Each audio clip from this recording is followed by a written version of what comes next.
আর সখীরা শুনছে প্রাণ গোবিন্দের কত কত রূপ, কত কত গুণের কথা, রূপের কথা।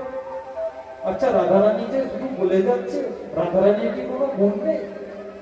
রাধারানীরও অনেক অনেক গুণ রয়েছে।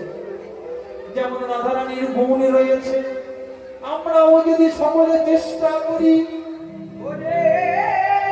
আমরা সকলে নিজ নিজ রাধারানী হতে পারি। কেমন ভাবে? না, একটা জিনিস আপনারা লক্ষ্য করবেন, জলের ধারা কোন থেকে বয়ে যায় বলুন তো? জলের ধারা কোন দিকে বয়ে যায়? নিচের দিকে। নিচের দিকে।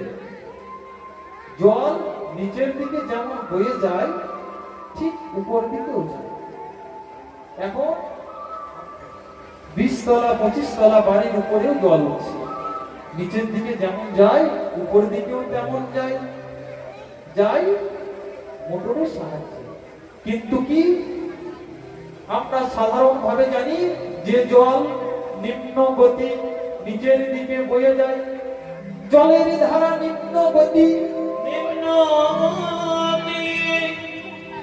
জলের ধারা যেমন নিম্ন গতি, সকলে তরল পদার্থের ধারাও নিম্ন গতি।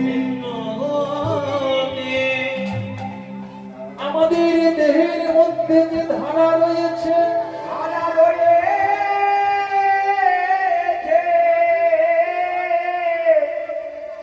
সেই ধারাটিকে যদি উল্টাতে পারা যায়।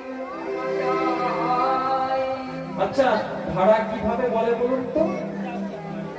ধয়ে আকার, রয়ে আকার, ধারা। এটাকে একবার উল্টিয়ে বলুন। ধারাটাকে উল্টিয়ে দিলে কি হয় গো? রাধা হয়ে যায়। ধারাকে উল্টালে যেমন রাধা হয়ে যায়, তেমনি আমাদের দেহের ধারাটিকে যদি উল্টাতে পারা যায়, আমাদের দেহের যে অবিরত নিম্নগতি ধারা বয়ে চলেছে,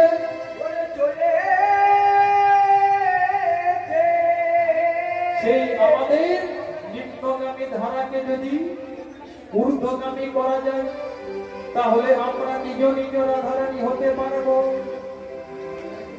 ঊর্ধ্ব হতে নিম্নগামী তারে বলে ধারা, নিম্ন হতে ঊর্ধ্বগামী তারে বলে রাধা।